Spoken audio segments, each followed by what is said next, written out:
But tonight we're here to talk about David's testimony. So I want to invite David up to the stage and give him a round of applause as he makes his way up here.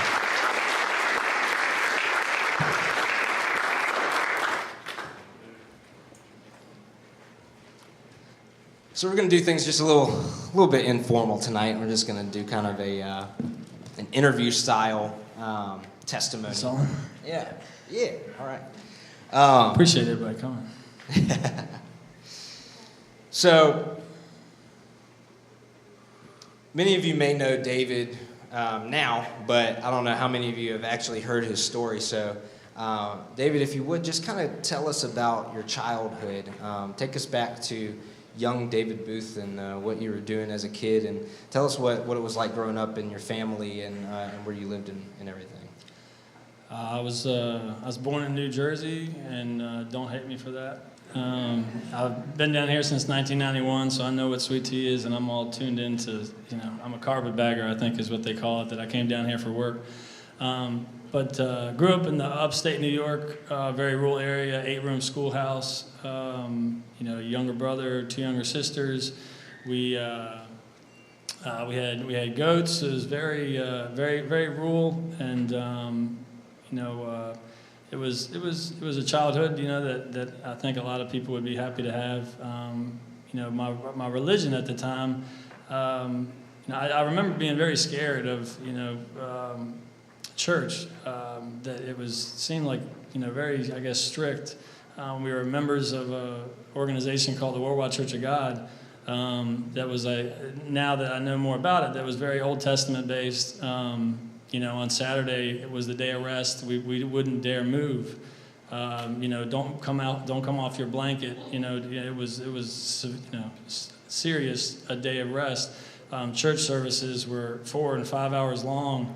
Also, Passover and these things, we were more or less forced to fast. And, I remember the days, all of us, the day after fasting, we were all so hungry. We would eat so much food that we would end up throwing up. And,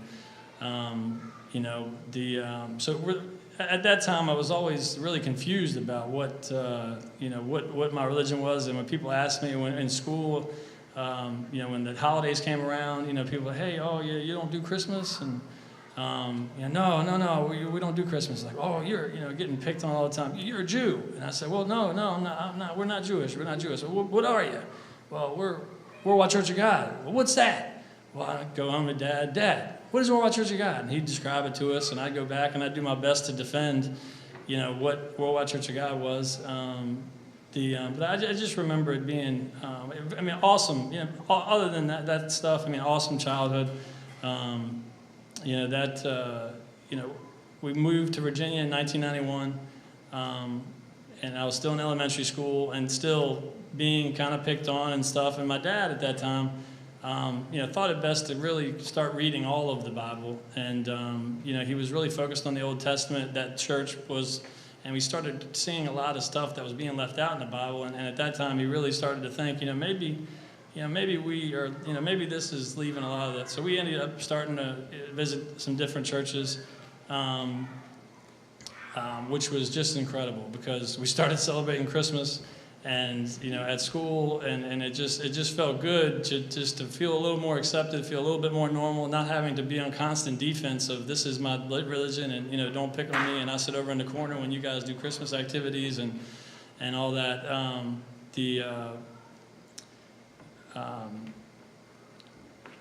So at that point it was good. I think at about the age of 15, I was baptized at Cool Spring Baptist. Was spending a lot of time.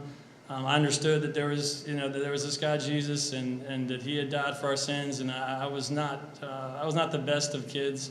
My dad was always taking care of my mom, taking care of my younger siblings, and so I was kind of left to kind of cause plenty of trouble. And that I felt at the time that I had sins and I wanted them to be forgiven. And and I was baptized. I think when I was about 15, and so that's I think that kind of brings me to the age of 15. Little speed through of childhood. So, all right, you're 15 years old. You're in Virginia. You've just been baptized. Was there a change? Did things were things different now that you had kind of getting your life to Christ? I was getting close to being able to make my own decisions, and making my own decisions was a big, powerful thing. That I didn't have to do what I was being told. In school,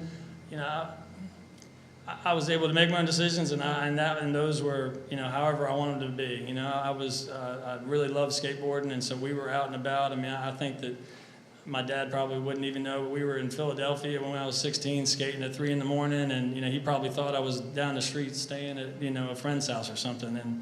And so I did a lot of making my own decisions.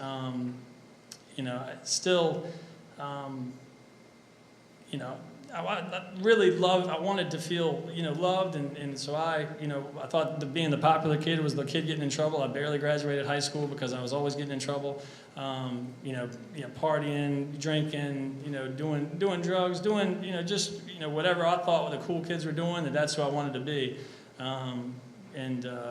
So that's, that's kind of, what we did there, kind of just out of high school, thought that, I didn't, because of my lifestyle, I didn't really get into college, so I felt very left out of that. I was like, hey, I'm going to do the Jay Sarge thing, that everybody kind of feels like they do. That was my, go-to. I was a big exaggerator. I was really, I think, ashamed of, my life for some reason, and I was just always making up these extravagant stories, about my life and who I was, and it was really tough to remember.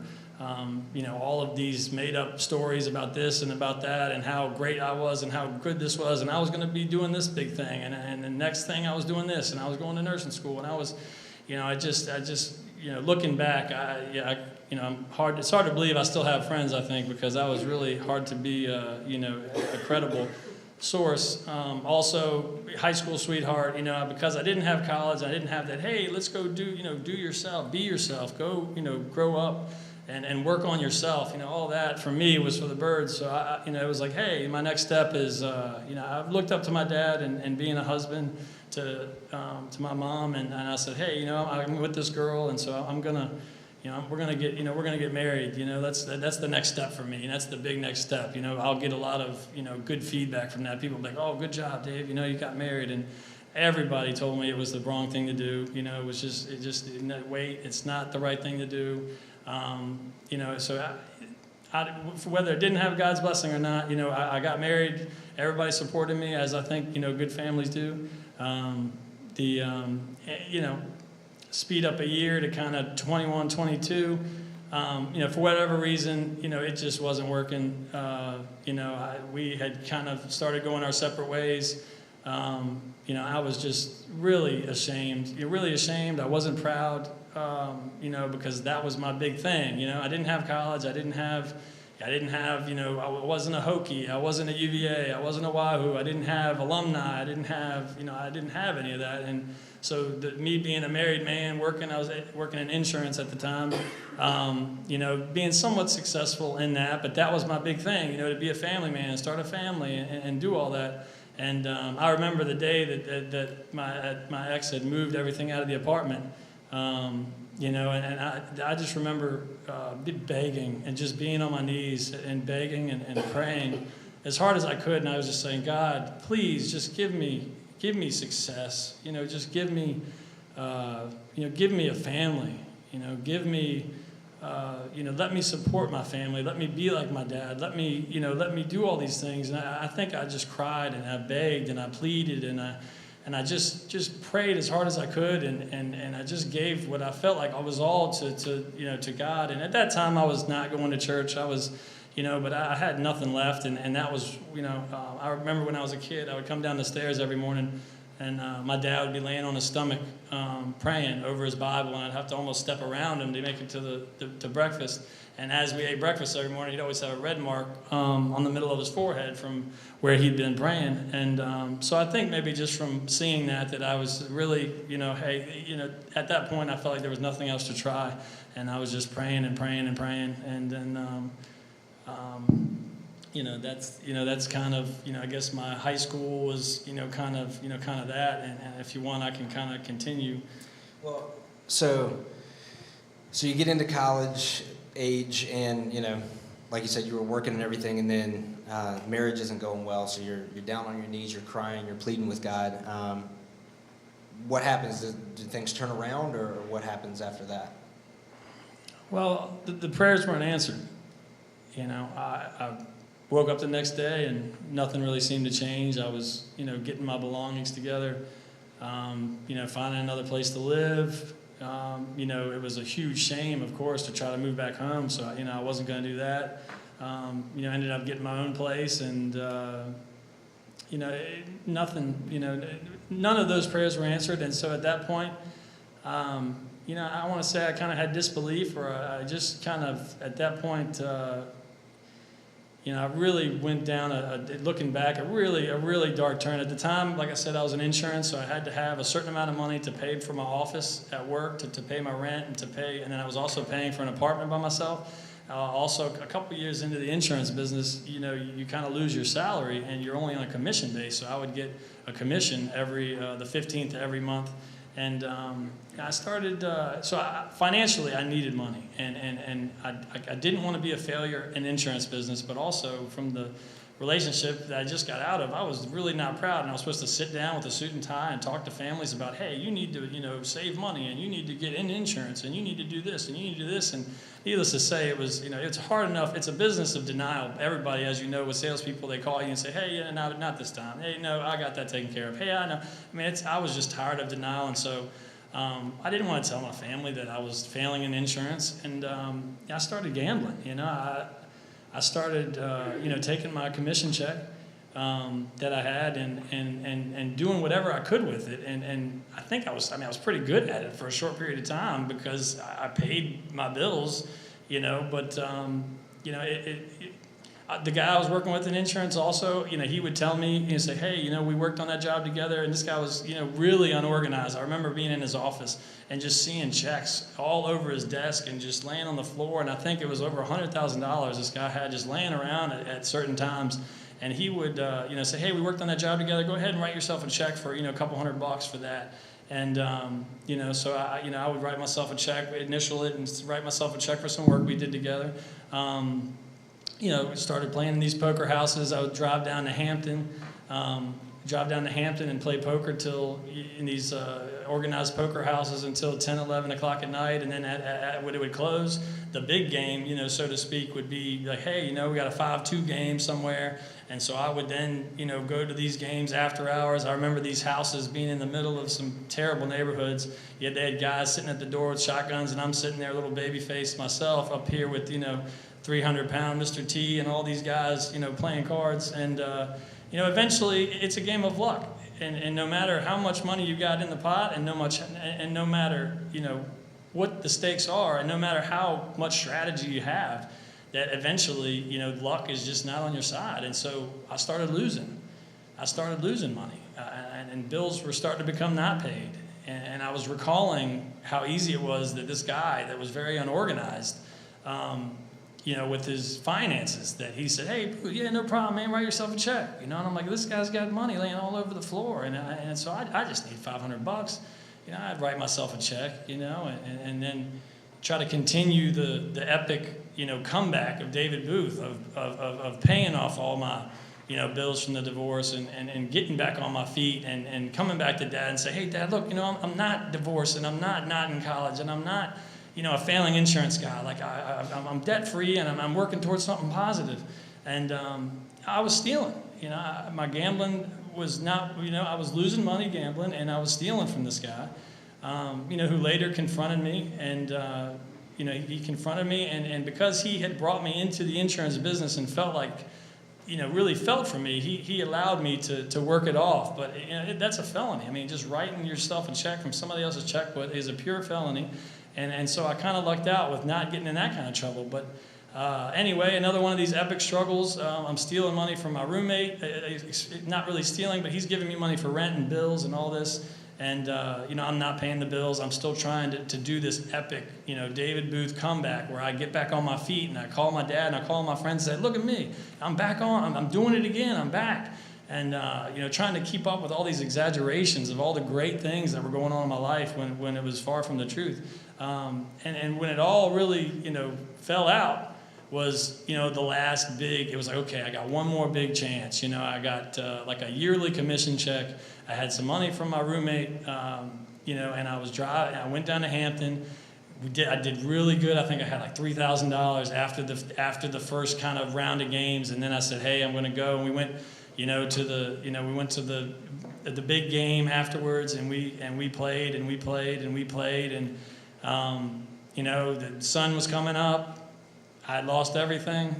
I remember getting in my car, stealing a tank of gas to get home. And on my way home, I had been consistently in the past and going through that, lying to my dad about, all this just extravagant thing happened where my apartment burned down and I need, $600. And I think at the beginning he knew, but he loved me and he wanted to take care of me. And I just consistently said, hey, Dad, I need money. Hey, Dad, I need money. Well, I'm on the way home, and it's 6 a.m, and my dad's, listening to his son with this epic story about how he needs rent money and how he needs bill money, and he's got a check coming, and it's all good. And I remember my dad saying, David, I think you got a serious gambling problem, and you probably just need to come home and rest. And when you wake up, we'll talk. And so I was evicted from my apartment with my friend. I was in so many tears, he could do nothing but just say, hey, it's all right, David, it's all right. And, so I'm probably maybe 26, 27 at this point. And I moved back home, which was right by Mechanicsville Little League. And I had to ride my bike to work. I had to ride my bike because I really had nothing anymore. And I rode my bike from home to Applebee's here in Mechanicsville, working as a cook in the kitchen. And I still gambled. I still wanted to come back. So I would work 2 weeks, get a paycheck for like $700, and I'd ride my bike home, and I'd get on my computer, and I would play poker until 3 or 4 a.m., and I would lose it all every time. It would go up, and there would be moments of hope, but I just could never walk away. And I'd get back on my bike, and I'd ride to Applebee's, and I'd work for 2 weeks, and I'd get my paycheck for $700, and I'd go home. And I would gamble it all the way, and it was just over and over and over again until I really felt that I had no self-worth, and I just felt like everybody saw me riding my bike to and from work, saying, "Is that David I went to school with? I thought he was doing all these great things. I thought that he was off. I think the last time he told me he was like a professional golfer or something." But anyway, that was the truth of my life. That was the truth of my life at the point. There was a little glimmer of hope. I bumped back into who is now my wife, Alexa, at the time, and I really needed to get out of my parents' house. I was in, my parents' house, and I was 26, 27, and so at the time, I sped the relationship along as much as I could, and to where I could move in with her. And that felt like a pretty positive step. So I was able to get out of my house. I'm sure my dad was happy to see me go, although he still let me use the minivan to go on dates at the time. And so I was living with Alexa in an apartment, and it was just kind of work at that time. I was working in the golf course industry, in turf management, and just kind of working to the point where I was just working was all I really had in me, was working and sleeping and working and sleeping, and really wasn't going to church, really didn't feel, much of anything, but at that time I was really just kind of working. So you've been through this crazy downward spiral. Your ex-wife has left, and, you're left doing everything on your own, paying for an apartment on your own. Gambling issue, and so you meet your wife now, Alexa. You're starting to kind of get out of that addiction, that downward spiral. And she didn't know too much about the addiction, and so when she learned that I like playing, she was like, "Oh, you like playing poker? That's great." She's like, "Oh, let's go play poker together, and let's go do this together." And it was, And once I was able to come clean with her, and that's the one thing. You've got to be truthful. You've got to be true. The truth sets you free no matter what you're doing. And all my lies and exaggerations I had been trying to keep up for so long. At one point, I was just feeling so worthless that all I really could do was tell the truth. And it was addictive. The more you told the truth and the more you just owned up to stuff, it got easier and it got easier. But anyway, after I was able to come clean to Lex about that, she was so ashamed that she was doing that with me. But our relationship was a little more healthier after we were not doing that. But sorry to butt in. No, good. Yeah, that's very good. So the accountability was there to hold you accountable from going back and slipping back into that downward slope. So things are going up. Things are going better now. You guys are together, and so you're working at the golf course, and then you kind of held some other jobs for a little while. What was the next step that you feel like was kind of a turning point in your life? Yeah, and through the working at the golf course, there was prayer. I recall somebody telling me that prayer was the way we talked to God, and that the Bible was the way He talked to us.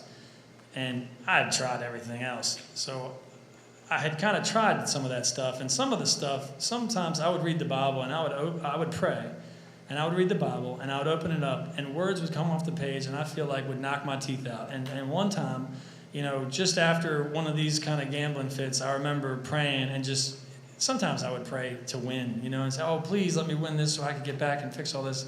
But I remember praying one time and saying, God, I just want your will. I just pray that you speak to me. And I opened up, and Proverbs 26:11 is, as a dog returns to his vomit, so a fool repeats his folly.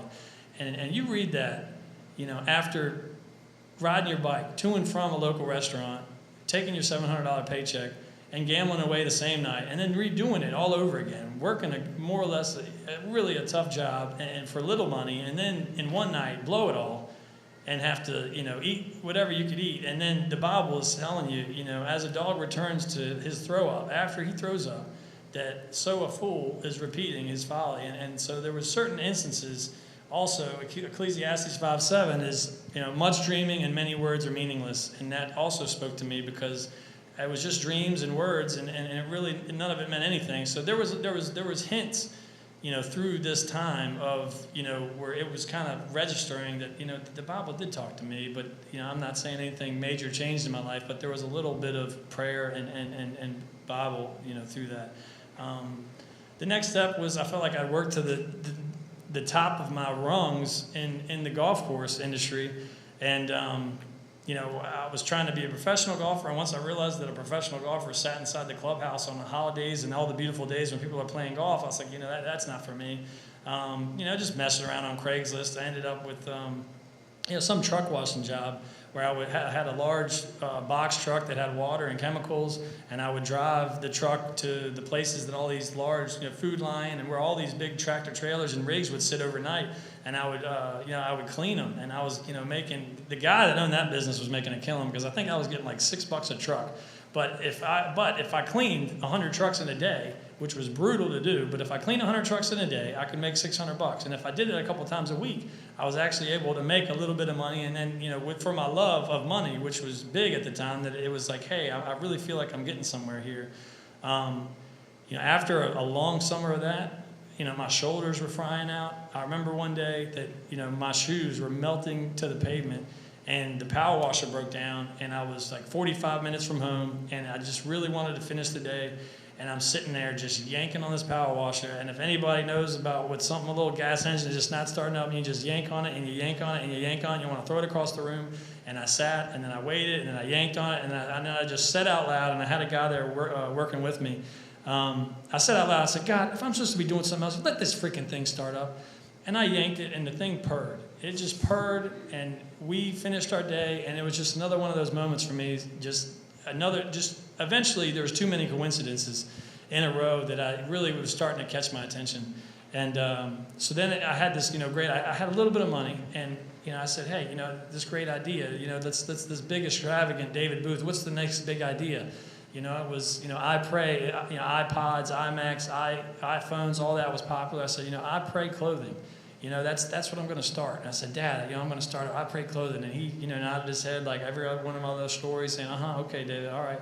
you know, and I said, you know, I Pray Clothing, that's going to be it. And somebody introduced me to a guy that was making T-shirts here in Mechanicsville locally. And, you know, we went in there and I said, hey, we want to start this clothing line. And he worked on the design for me. And at the time, he was really busy with a T-shirt order, had a little wooden T-shirt press, and was kind of curing the T-shirts, drying the T-shirts with a heat gun. And, you know, he had a pretty big order. And so at the time, it kind of dawned on me that, you know, winter's coming. I really didn't feel like being outside washing trucks in the cold. And, you know, I had a little bit of money put together, and it was, you know, hey, you know, what are you doing here, man? And you know, do you want to start a business? You know, I can, you know. And the gentleman also did vinyl work by putting vinyl graphics on trucks. And the chemicals, to make truck washing go fast, the chemicals were so incredibly strong that it was taking the decals off. And so I said, hey, man, I know a bunch of trucks that have vinyl coming off, because I was literally blasting this stuff off the trucks. You know, and so we kind of agreed on a couple of things. And, I remember trying to convince my dad, and my dad's saying, you know, you're going to take a gamble after, you know, all this, and, you know, talking to my wife and convincing. But I knew it was the right thing to do, because my dad called me eventually and he said, you know, I've been an employee for the past 30-some years, David. He's like, I don't know anything about taking risks. He said, you know, and that was the way I felt like he was telling me, you know, what do you have to lose? And so, you know, we put in just about everything we had to start this business with this gentleman. And, you know, we did everything we could. And my wife was more or less the breadwinner at the time. And so I was able to kind of just do, and we made, you know, okay money. You know, we just, you know, we did okay. You know, we did okay. And, you know, kind of halfway through the year, my wife became pregnant. And so we knew that we knew that things were going to have to change. That I either needed to start making money, or I needed to start getting a real job, and that did not sound like fun to me. You know, and you know, because of some friends, you know, I was the sales guy. I was supposed to bring sales to the table, and through some connections, that, you know, there was a big construction company locally. And we were doing some work with him, and the owner had came by, which you know was now. I mean, I know him to this day, and it was rare for him to come by, but he came by, and I was having one of those days that, you know, that I felt like, you know, I was doing more of the work, and, you know, my partner maybe wasn't there, and, you know, anyways, you know, I had a baby coming, all of these things. And I said, you know, I was talking to him. I said, hey, man, I'm really struggling in this place. You know, what should I do? You know, I'm 49% owner, and, you know, this and this. And he's like, well, you know, you're 49% of nothing. You know, is what you are. You know, if you really, you know, there's no way to be fully accountable in business unless, you know, you really are the top, because then you have nobody else to blame. You have nobody else to, you know, take credit. Anyway, you know, I talked to my dad. I said, hey, Dad, he said that he would help me a little bit, you know, if I wanted to start my own business. And I thought that was another one of these connections. I remember talking to my dad and saying, hey, Dad, this guy said, hey, he'll help me out and start my own thing. And my dad said, wait a minute. You just started this business with this guy. You know, you need to finish out your commitment, you know, with this guy. You told him you were going to do this with a year. You know, you need to, you know, do this for a year. And so I, you know, kind of brushed it off. You know, I brushed it off. But anyway, speed up to the end of that year. You know, me and the other partner, we both had different visions for the company. You know, he wanted it to be, you know, the way he wanted it to be, and I needed money. And at that point, it made me look really greedy, because I was just trying to squeeze money out of the business, but rightfully so, because, you know, I had a baby on the way. Anyway, we prayed really hard about it, and I had not had any conversation or talk with the gentleman from the construction company. You know, up until that point, and we prayed about it, and I called him out of the blue, and I said, I remember you saying that you would help me, and you know, I need help, and I want to start my own company, and so I called him, and we had met for lunch, and you know, it was an incredible blessing that he gave me a very fit sum of money to start your own business. And that was one of the biggest, I felt, answered prayers in my life. And I remember sitting in bed, coming up with the logo, and it was like, you know, hey, what's the name of the company going to be? And I'm researching branding, and, you know, how does this thing need to be named? And, you know, you need to look at the name, and you need to know, you know, what you do for a living. And so ink, you know, was part of T-shirt printing, the equipment that I had bought to go in with the company, my partner was very good, and that he held to his word. And when we first went into business, he said, if we ever split up, that I'll take, whatever we brought to the table, we'll take what we brought to the table ourselves, and then anything that we accumulated equally, we'll split that up. And we did just that. And I praised my partner, my ex-partner, for that, because he was a man of his word in that. Anyway, so I said, it's Inc. It needs to be It's Inc. And as soon as I wrote out the word It's Inc., all I could see was the words I sink. And it was I sink. And I said, well, that's not going to do it.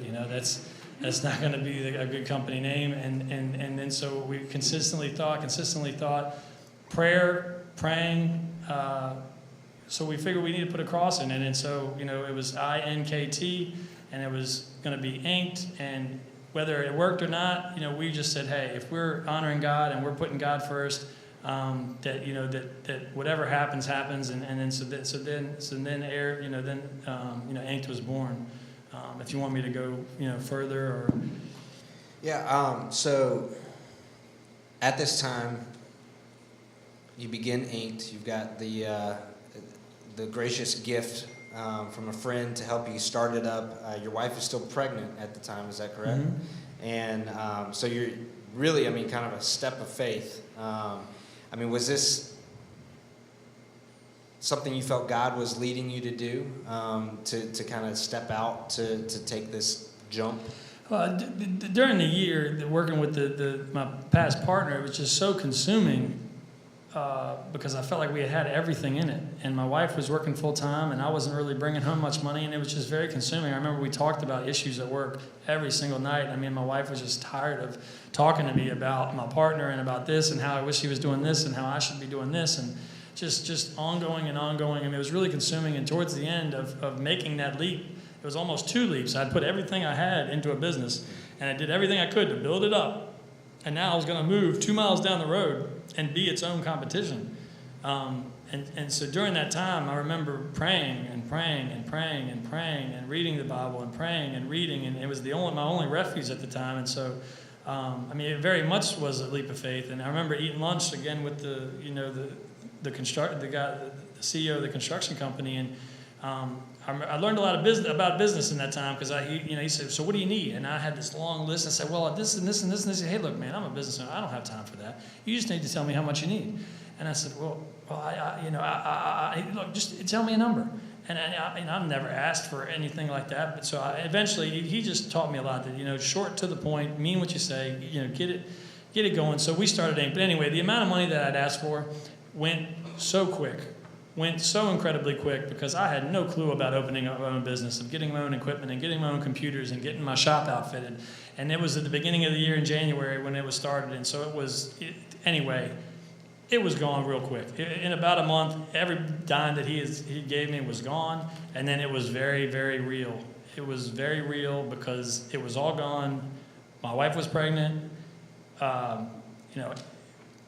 It was real, and thankfully we were getting a little bit of business here. People were respecting the cross. We did a big toys parade in some of the lesser neighborhoods, in Richmond around that Christmas time, and we got some business from that. But we had enough just to keep us inspired. And the freedom of working for yourself was just incredible. But it was only enough to keep you kind of going. And anyway, we speed up. I guess we speed up a couple months. My wife was due in April, and anyway, my daughter was born April 13th, 2014, and now we had pretty much 90 days. We had 90 days for a major decision to happen. Because my wife was the breadwinner, and my business was just kind of doing. And it was, maternity leave was about 90 days, and she had some vacation days. And, so it was like, the time was ticking. And it was like, well, when I go back to work, are you leaving the business? Are you selling the business? How are we going to take care of daycare? How are we going to take care of this? And, during that time, I was April and May, I can only imagine, it was a busier time of year because everybody starts getting T-shirts. But I was really selfish at the time. I remember it was all about me, and I felt like now, especially because I had branched off from this business and that business partner, of course, in any competitive business, that it's like, okay, you're going to go down there and be my competition, even though I taught you, just about everything that it was a very competitive thing. And then I was so ashamed. I'm moving down the street and like, I'm going to close up shop. And now, where's my pride? That, he's like, I told you so. I told you that you weren't going to make it on your own. You should have stayed here with me. And it was just a lot of very self-centered thoughts and being very selfish and just, what am I going to do? What about me? What about my business? What about this thing that this construction guy gave me? What about this great opportunity? 3 months later, it's going to be kaput. And I went to church with some friends. And the message was that another one of these things that I felt like just hit me right in the teeth. It was, it's not about you. It's not about you. You are second, and it's just not about you. And, at that time, this is probably the beginning of June, and, we were really getting to the point of having to close the business, or do something else. I probably even thought about gambling at the time. So that Monday, I came back into work, and somebody reached out to me, and they said, hey, this boy Grayson Kirby, he got in a real bad accident, and they want to do a fundraiser for him, family. He's really not doing good at all. He's in the hospital. He's actually died a couple times, and all of his bones are broke. There's really, it would be a miracle if he survived. But anyway, they want to do some shirts to try to show some strength and stuff for him, and that after that service, it was like, this is my chance. It's not about me. Let's start helping some other people. And so I sat there and I drew the truck. I drew his one of his grain haulers on the front of a truck. On the front of a shirt. And his name was Grayson Wayne Kirby. And so they wanted to do GWK Strong. The shirts were red. I remember saying, hey, we're going to do a fundraiser for this. I don't really care anything about myself. I was fresh off that sermon, and I was riled up, ready to go. And I said, hey, we're going to do these shirts for $15, and $5 is going to come to us to cover the cost of the shirts and making them, and $10 is going to go to the family. And they had a Facebook page praying for Grayson. And it was over 12,000 people, members of this Facebook page. So I made this little mock-up and explained the fundraiser, and they put it on this Facebook page. And these shirts went so incredibly viral that, the first couple 30 went out, and they got to the family. And at this time, the gentleman Grayson is having these kind of, miraculous recoveries of, oh, he's going to be a vegetable, but, oh, he squeezed his dad's hand, or oh, his heart stopped. But then they put him on this ECMO machine where they would take blood out of his body and put it into a machine and put oxygen in it and put it back into his body, something that only worked on infants. But as this happened, the shirt sales just pulsed and pulsed and pulsed, where I think in the first week it was like 700 shirts sold, and me and my meager crew were in there printing as hard as we could print, and my wife with my 1-month-old daughter was driving to Chester and picking up hundreds of shirts and bringing them back to the shop, and we were packaging, all these shirts were being packaged, and I had what little bit of business cards I had, we were sticking them in the package, and we were just printing and supporting, and at that time I desperately needed money, and so much cash came through my hands at that time, and I knew it was my chance. I knew it was my chance for a life of maybe some hope, or a life of everything that I knew already, which was emptiness, nothing, a shame, lie, deceit, and I was fully accountable for every dollar that I made sure that the family came and got the money before we even ever got anything. And after a few weeks went by, it dawned on me that after the first couple of weeks, it was 1,000 people, and we didn't have any online ordering. We weren't shipping, so 1,000 people were going to walk through my door of my business and buy these shirts. And this was just a blur. This was just a blur. It was nonstop, and I felt like a month and a half went by, and we're kind of in July, and this is at the time that my wife is going to be going back to work pretty soon, and after that first, round of just craziness with these shirts, people started coming in and saying, hey, I remember what you did for this Grayson boy. Man, that really means a lot. I didn't even know you were here. I need, 200 shirts for my business. Man, I got like 10 trucks that you need to do. Oh, hey, you the Grayson guy? You got to do the Grayson shirts, right? Hey, yeah, you need to come over here and you need to meet this guy. Yeah, he needs lots of shirts. Oh, and this guy, oh man, he needs stickers. Yeah, oh, this guy, banners, yeah. Every single day people came in there and they'd say, hey, I'm so happy with what you did for that family. Here's some business, here's some business, here's some business. And we were used to working around the clock at the time because the Grayson shirts were just insane. I mean, we just printed shirts what seemed like till midnight every night. I also remember saying prayers. I never met the guy, and I remember saying prayers, saying, God, I hope you let this guy live. I hope you let him survive. Let me be friends with him one day, God. It seems like a lot of people care about this guy. I just really hope that he makes it. And, speed up a couple weeks, I was able to look at my wife and it was her time to go back to work. And we had so much work that the decision was easy, that I needed help at work. And, my wife at that time quit her job. She quit her job and was able to stay at home for a year and some change with my daughter, for the first year of my daughter's life. And, it was just incredible. And that consistently built our business. And after that, tragedies, what seemed like after tragedy, and he was the only one that survived. And so many people, we would be printing shirts for some cause, and we would get the phone call, and it was like, no, they didn't make it. And it just kind of became our MO that in a time of need that we were able to have organic fundraisers where people and family could come in and be in the shop, and people could come see the family and give money to the family directly to help, and they would have shirts to show unity, whether it be for prayer or for anything else. And that was kind of the really the dawn, I guess, of Inked and kind of who we were. So Grayson, you said he survived. That's right. Is he here?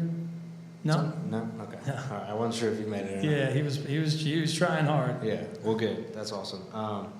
But so an incredible time. You've started this new business. Yeah, really at a turning point where you had to make a decision of whether you're gonna keep this open or not. And God really lays on your heart. It's not about me. It's not about me. And even though you made that step to say, okay, I'm going to do this, and it's not going to be about me, it's going to be about other people, it's going to be about God, about what God wants me to do. Was that temptation still there, all that money coming in, with the history of gambling? Was there Absolutely. And there was times, because of this Facebook page that had so much, we sold 700 shirts, and people knew that it was easy math. It was $10 a shirt. So if we said 700 shirts, that's $7,000. There was times that we were making our updated posts that said, hey, we sold, 1,300 shirts. And so people were like, okay, that's $13,000. And we said, hey, we sold 1,300 shirts and we've given the family, $10,000 up to this point. And people would just blow us up, say, wait a minute, you said that you did 1,300 shirts. I said, yeah, I know, but I can't post on Facebook. I have money here at the shop. I can't say on Facebook that I sold 1,300 shirts and I've given the money $13,000 when the family knows well that I've only given them 10. And so it was. I told everybody, I said, this is just as much as a chance it is to fail as it is for me to succeed. I was like, if I do something shady or something that is not right in this time, and I was sick of my past life. I was sick of it at that point, and I was really turning the corner on really standing for what was just and what was honest, and which I feel like is a lot about what myself and my business is about now. But the temptation was absolutely there. It was absolutely there. It was cash. It was like, hey, what little bit are they not going to see? Come to find out that, towards the end of that my wife and I were sharing a car at the time. Towards the end of the fundraiser, when Grayson was kind of starting to make his way into physical therapy, after like all the miracles had kind of been worked in his life, my wife and I were actually looking for a church, and this is Grayson Kirby's church. We came to hear him talk after his recovery, and I saw this place was full of red shirts, and I sat in the very back, and Grayson Kirby and I sit next to each other in church every Sunday, and my wife and I both attend church, and my wife was actually baptized here at the church just after, seeing kind of all that stuff happen. But absolutely, the urge was definitely there, but seeing how just incredible people coming in, just how incredible God was blessing me at the time, that there was just never a doubt in my mind that I was going to, lose that blessing. So looking back on your life and everything up until the point of getting to Inked, can you see how do you feel like God was working through that? Do you feel like he ever completely left you, or was he still kind of there with his hand kind of leading you through? There's a joy. There's a joy and a feeling. I've done drugs and I've lived recklessly and I've gambled and I've taken risks and I skateboarded and I've felt gravity and I've felt many different feelings in life. And the feeling of true joy is something I've only felt the moment that I thought back on the prayer in front of my little mini fridge, on my carpet, on my knees, begging God to have a family and to be able to support my wife and to have a purpose and to be successful and to have all those things. I mean, it came through my heart and it melted me after this Grayson stuff when I thought back 7 or 8 years ago that I was sitting there just begging God for all this. And it always happens in his time. And I wanted it to be right then and there. But you look back, I look back at that moment and it was just that feeling of joy. I hope that everybody in this room gets a chance to experience, because it's beyond any feeling that I've ever felt and I've been around. And that feeling of joy is what I feel like we all need to be seeking, is a feeling of purpose and a joy really that he can only provide. So our theme tonight is basically a step of obedience, and we kind of saw through your story different steps of obedience that you were able to take through your life. But what do you think right now with Inked? What do you think the step of obedience God is calling you to do with that company right now, or in your life as a father or as a husband? I guess that's a pretty, encompassing question, but I think it's to serve. I think it is to serve. I said many a prayer, and there's also in James talking about praying, but when you ask and you don't receive because you ask with the wrong motives, that you may spend what you get on your pleasures, as far as I said some prayers. I hate what's going on in the world. I can't stand to see corruption. I can't stand to see corruption and hate and divide and all of this stuff when I know that God loves and is such an incredible force in our lives. But I've said prayers where I know that they probably wouldn't be answered. But I say, God, I pray that you give me money so that you give me power so that I can push back against all this large corruption and all this stuff. But anyway, I just know that it's that my job is to serve, that because I'm 33 years old and all my dreams have came true. I feel like I have nothing more to seek. And so then the only thing I can do is to serve. And I think that is my step of obedience, is just to consistently, I've dealt with all kinds of temptation, even with the success of business, with, whoever loves money never has money enough. I've felt that. I've seen that. You've got to. I'm trying to do my best to stay true to my roots, to be a good leader. We've got we got 7 employees now. The business is growing. Our opportunities are growing. I deal with so many business owners that are in tough spots, or the talk of Christ always comes up when I'm dealing with business owners. Some people, hey, I'm thinking about starting my own business, and they would look to me for advice, and they'd look to me and talk about success, and I'm just able to witness to them. But my step of obedience is definitely to serve this community, to serve all these people, to make all of them proud, because I'm fighting for the things that they're fighting for. But definitely the step is to serve. All right, well, thank you very much, David. I hope you guys were touched by his testimony. I hope there was something in there that, maybe can apply to your life as well. And, like I said, our theme tonight is Step of Obedience, and so we're going to dig into that in a few more minutes. But we're going to give you a moment now we're going to take a short break, about 5 minutes. There's restrooms if you go out the back to the left that you can go to. We got some snacks out there, grab some of those, and then in about 5 minutes, come back in here, and we're going to do a few things just to dig a little bit deeper about what we were talking about tonight. You're not going to want to miss it. I know it's kind of late. thank you for sticking here with us. But come back. It's going to be a really, really great time that you're not going to want to miss. But again, give David a hand. Thank you so much for coming here and being a part of this with us. And before we dismiss for our short break, I just want to say a prayer real quick, just for our time here and for David as well. God, we just thank you tonight for giving David the courage to come up here and just share his testimony with us.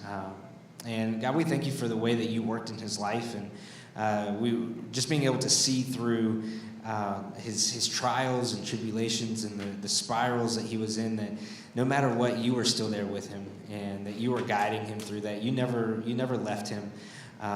Lord, you do hear our prayers, and like David said, it may not be in the time that we want, but eventually, if they line up with your desire for our life, you will answer those prayers. And God, just thank you for giving him the courage to come up here and share his testimony. I pray that the words that he spoke tonight spoke to people here. I pray that if there's somebody here tonight that's struggling with some of the things that he did, that they might be able to connect with one another and hold each other accountable. But ultimately tonight, we just pray that everybody could feel that hope and that joy that David was talking about. And that only comes in knowing you as Lord and Savior of our life, and just giving our lives to you, realizing that it's not about us, but it's about you. We are second, and you have to be first and on the throne of our lives. So, Lord, we look and we pray ahead for these next few minutes. We're going to spend digging into your word a little bit more. So bring us back here and really just speak to us. Our hearts and our minds are open to you. Lord, just move through the rest of this night. In your name we pray. Amen.